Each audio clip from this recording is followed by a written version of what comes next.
ಈ ಬಾರಿ ರಾಜ್ಯದಲ್ಲಿ ಯಾಕೋ ಮುಂಗಾರು ಚುರುಕುಗೊಳ್ತಾ ಇಲ್ಲ. ಹಾಗೇರಿ ಕಾವೇರಿ ಜಲಾನಯನ ಪ್ರದೇಶದಲ್ಲಿ ನೀರಿನ ಕೊರತೆ ಉಂಟಾಗ್ತಾ ಇದೆ. 81 ಅಡಿಗೆ ಕುಸಿದಿರುವಂತದ್ದು ಕೆಆರ್ಎಸ್ ಡ್ಯಾಂನ ನೀರಿನ ಮಟ್ಟ. ಮಂಡ್ಯ ಜಿಲ್ಲೆಯ ಶ್ರೀರಂಗಪಟ್ಟಣ ತಾಲೂಕಿನ ಕೆಆರ್ಎಸ್ ಡ್ಯಾಂ. ರಾಜ್ಯದಲ್ಲಿ ಮುಂಗಾರು ಚುರುಕುಗೊಳ್ತಾ ಇಲ್ಲ.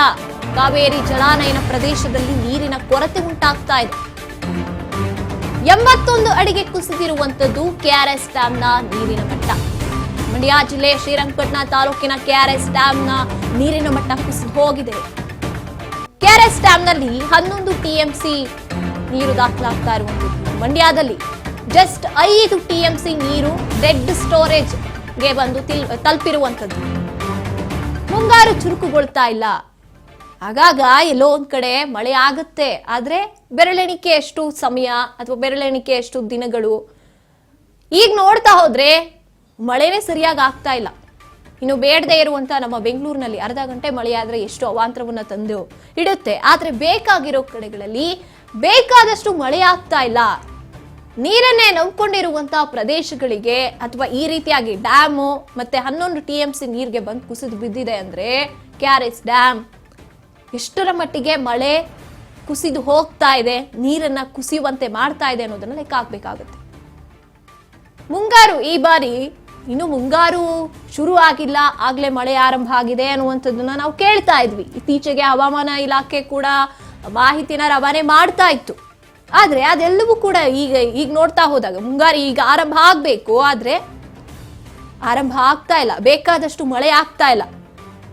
ಹಾಗಾಗಿ ನೀರನ್ನ ನಂಬ್ಕೊಂಡಿರುವಂತ ಈ ಮಂಡ್ಯ, ಮೈಸೂರು ಕಡೆಗಳಲ್ಲಾಗ್ಲಿ, ಇನ್ನು ನಮ್ಮ ಬೆಂಗಳೂರಿನಲ್ಲೂ ಕೂಡ ಸಾಕಷ್ಟು ಏರಿಯಾಗಳಲ್ಲಿ ನೀರಿನ ಅಭಾವ ಉಂಟಾಗೋಕೆ ಆರಂಭ ಆಗ್ಬಿಟ್ಟಿದೆ. ಆಗ್ಲೇ ಈ ಸಮಸ್ಯೆ ಅಥವಾ ಈ ಮಳೆ ಇದೇ ರೀತಿಯಾಗಿ ಕೈಕೊಡೋಕೆ ಮುಂದಾದ್ರೆ ನಿಜವಾಗ್ಲೂ ಕೂಡ ಬೇಕಾದಂತಹ ಈ ಪ್ರದೇಶಗಳಲ್ಲಿ ಅಥವಾ ಈ ಡ್ಯಾಮ್ಗಳಲ್ಲಿ ನೀರು ಕುಸಿದು ಹೋಗ್ತಾ ಇರುವಂತದ್ದು ಇದು ಮುಂದುವರಿಯುತ್ತೆ. ಈಗಾಗಲೇ ಮಂಡ್ಯ ಜಿಲ್ಲೆ ಶ್ರೀರಂಗಪಟ್ಟಣ ತಾಲೂಕಿನ ಕೆಆರ್ಎಸ್ ಡ್ಯಾಮ್ನ ನೀರಿನ ಮಟ್ಟ ಕುಸಿದು ಹೋಗಿದೆ. 11 ಟಿಎಂಸಿ ನೀರಿಗೆ ಬಂದು ತಲುಪಿರುವಂತದ್ದು. ಇನ್ನು ಬೆಂಗಳೂರಿಗೂ ಕೂಡ ಕುಡಿಯೋ ನೀರಿನ ಸಂಕಷ್ಟ ಶುರುವಾಗುತ್ತಾ ಅನ್ನುವಂತ ಆತಂಕದಲ್ಲಿದ್ದಾರೆ ಜನ.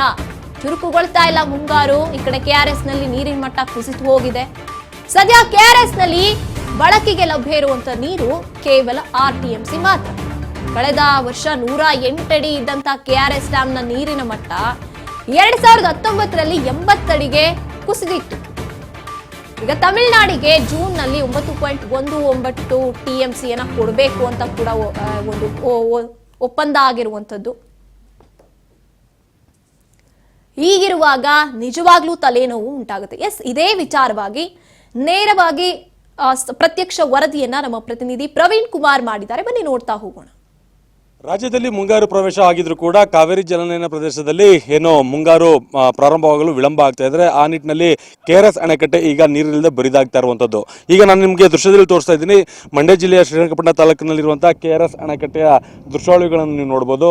ಏನಂತಂದ್ರೆ ಏನೋ ಕಾವೇರಿ ಜಲಾನಯನ ಪ್ರದೇಶದಲ್ಲಿ ಮಳೆ ಆಗದೆ ಇರುವ ಕಾರಣ, ಏನು ಮುಂಗಾರು ಪ್ರಾರಂಭ ಆಗದೆ ಇರೋ ಕಾರಣ ಏನು ಕೆಆರ್ಎಸ್ ಅಣೆಕಟ್ಟೆ ಈಗ ಬರಿದಾದಂತೆ ಕಾಣ್ತಾ ಇರುವಂತದ್ದು. ಹೇಳಿ ಕೇಳಿ ಇದನ್ನ ಕೃಷ್ಣರಾಜ ಸಾಗರ ಅಂತೇಳಿ ಕರೀತಿದಂತು. ಈಗ ಸಾಗರ ಸಂಪೂರ್ಣವಾಗಿ ಬರದಾಗಿರುವಂಥದ್ದನ್ನ ನೋಡಬಹುದಾಗಿದೆ. ಮತ್ತೆ ಇಲ್ಲಿ ಏನು 107 ಗೇಟ್ಗಳಿದ್ದು ಈಗ ಎಲ್ಲ ಗೇಟ್ಗಳು ಕೂಡ ಖಾಲಿಯಾಗಿ ಕಾಣ್ತಾ ಇರುವಂತಹ ದೃಶ್ಯಾವಳಿಗಳನ್ನ ನೋಡ್ಬೋದು. ಈಗ ನೀವು ನೋಡ್ತಾ ಇರುವಂತಹ ದೃಶ್ಯದಲ್ಲಿ ಏನು 103 ನಂತರದ ಗೇಟ್ಗಳನ್ನ ನೀವು ನೋಡ್ತಾ ಇದ್ದೀರಾ.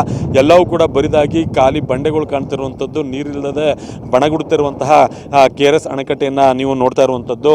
ಏನು ರಾಜ್ಯದಲ್ಲಿ ಮುಂಗಾರು ಕೈಕೊಟ್ಟಿರುವ ಕಾರಣ ಈಗ ರಾಜ್ಯದ ಜನಕ್ಕೆ ಇದೊಂದು ಕುಡಿಯುವ ನೀರಿನ ಮತ್ತು ವ್ಯವಸಾಯಕ್ಕೆ ವರದಾನವಾಗಿದ್ದಂತಹ ಅಣೆಕಟ್ಟು ಈಗ ಸಂಪೂರ್ಣವಾಗಿ ಬರದಾದಂತೆ ಕಾಣ್ತಾ ಇರೋದು. ಪ್ರಸ್ತುತವಾಗಿ 81 ಅಡಿ ಅಷ್ಟೇ ಮಾತ್ರ ಕೆಆರ್ಎಸ್ ಜಲಾನಯನ ಪ್ರದೇಶದಲ್ಲಿ ನೀರಿರುವಂಥದ್ದು.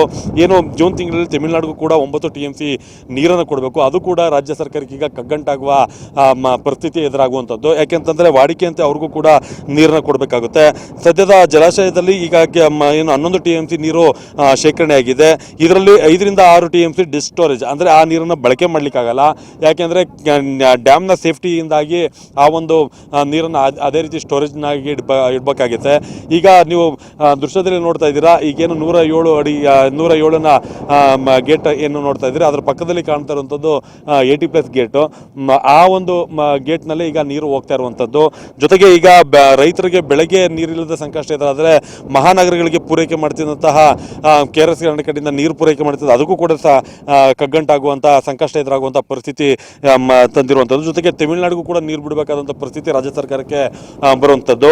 ಒಟ್ಟಾರೆ ಹೇಳೋದಾದರೆ KRS ಅಣೆಕಟ್ಟೆಯಲ್ಲಿ ಈಗ ನೀರಿನ ಮಟ್ಟ ಕುಸಿತಾ ಇರೋದ್ರಿಂದ ರಾಜ್ಯದಲ್ಲಿ ಅಂದರೆ ಮಹಾನಗರಗಳಿಗೆ ನೀರಿನ ಕೊರತೆ ಆಗುವ ಸಾಧ್ಯತೆ ಇದೆ. ಹಾಗಾಗಿ ಎಚ್ಚರಿಕೆಯಿಂದ ನೀರನ್ನ ಬಳಕೆ ಮಾಡಬೇಕು. ಜೊತೆಗೆ ಮುಂಗಾರು ಪ್ರಾರಂಭವಾದರೆ ಮಾತ್ರ KRS ಅಣೆಕಟ್ಟೆ ತುಂಬುವಂಥದ್ದು. ಪ್ರವೀಣ್ ಕುಮಾರ್ ಜಿಟಿ, KRS.